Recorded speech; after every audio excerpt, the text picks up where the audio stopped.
And this is the thing. It's going to be shifting and changing all through the day, too. You have to keep that in mind. So this is going to be an active system that you'll have to continue to watch the Weather Channel for. So here's a look at where we do have our winter storm warnings.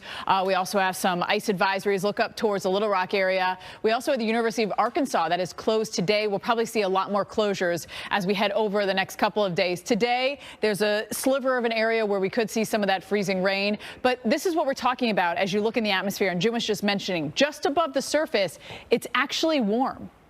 So that is why you have rain first frozen at 18,000 feet, or you have your ice crystals. I shouldn't say rain, but I think the easiest way to explain it and think about it is you have frozen precip here at 18,000 feet.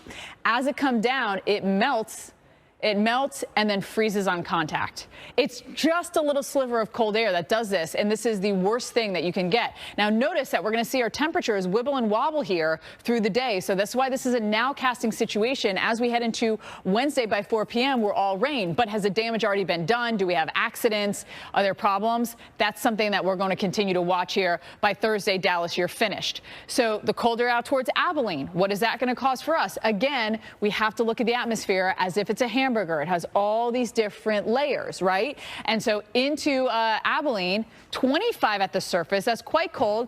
But you have that warm nose here around, say, the meat layer and on into the tomato layer. So you've got the melting and the freezing on contact. I-40 could be an absolute mess with all this coming through as we head, look at this, Wednesday, even into our Thursday. Again, things improve, but we're still at that 32 degrees. So I would just be super careful as we head through midweek for us. Little Rock, Hot Springs, we are going to see that rain, icing coming through, and then really it's kind of our Tuesday, Wednesday when things sit right over this area, and that's when we run into the problems. It's that long duration of that light rain falling and freezing. By Thursday, things are going to start improving for us here. Jordan. All right, and so let's talk about... Stay tuned to the Weather Channel. Let's take a look ahead in the T-Mobile coast-to-coast forecast and give you a peek at temperatures in your area as you plan your travel for the week ahead. And I'll tell you what, it is going to be rough along this I-40 drive here, I-35 back towards Abilene.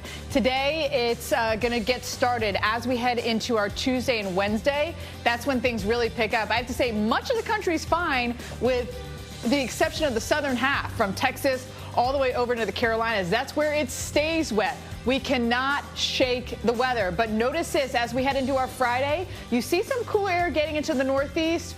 Oh, buddy, on Saturday, it is going to be frigid, especially in those morning hours in New York. A high of only 19 on Saturday, better on Sunday. New York City breaks a weather that was set back in 1973.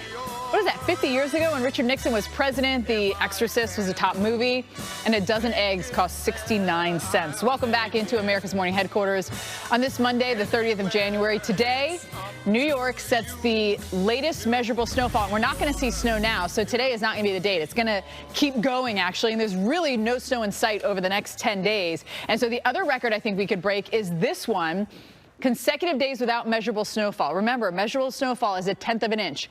We've had a trace, but we have yet to see 1/10 of an inch. And look at this, 26 versus 32, less than 10 days out, and there is no snow in the forecast. Jim, I wasn't thinking that we were going to break this one, but it looks like we might. A California Community Center is more than just a place for art classes and basketball games. It also is a hub for people when the power goes out. And here to explain is the team behind the Richmond Youth Community Center, Catherine Lee from the Asian Pacific Environmental Network, and Jamale Ibrahimi from the Rise Commons, joining us both now. Thank you so much for being with us here. Jamale, you know, the Youth Center itself has an incredible origin story. How did this whole center come about? Thank you. Understandable. And Jamale, obviously the response has been tremendous because of the growth that you've seen here since its inception. But what are some of the specifics of why people are loving what you guys are doing? I think it's also a hub for the community's young people to talk about all these sorts of issues. You talked about that a little bit more, but what are you hearing from them? I mean, is this like an organized, let's sit around and chat about it, or it's just people crossing in the hallways having discussions? You guys are ready, I can tell, and you know, no doubt that you are doing such a huge service for your community. So thank you both for that. Catherine Lee from the Asian Pacific Environmental Network and Jamalay Ibrahim from RISE. Really, thank you both for joining us today. What a center! I am so impressed with this. I wish we could just kind of do a virtual tour right now. We saw some images, which is pretty cool, but anytime you 45,000 could, square feet. Yeah, and the energy you have in there, I'm sure. And all those different programs, and people can use that as an outlet, not only to get out their creativity, but come together. And I mean, I love it. We need more of this. I agree. We really have lost a community center. I wish we could have got into more about financing, how they got to be so big. But I mean, just, you know, donations or anything like that, community support could be huge. So if there's anyone else in like the community, you know, maybe you can just come knock on the door of your, you know, local politician and be like, hey, can we get one of these? Yeah. I would love to have one. It would help with youth and all of that. For more stories like this, make sure you guys check out. Donated it? It's a problem. Oh I guess that's, you know. They toad-nated it. Nice. It's like the pythons in Florida, Have you ever had you had frog legs? Frog legs? That thing looked like a chicken thigh, though. It's huge. I've never eaten frog, and after that, I don't think I want to. It's just maybe it might turn into a weird pregnancy craving, Molly. You never know. You know, if that's the case. Yeah, get on your rain boots. Yeah, definitely, and cloudy. Molly, thank you so much. Coming up tomorrow on Pattern, the mega drought in the West is driving.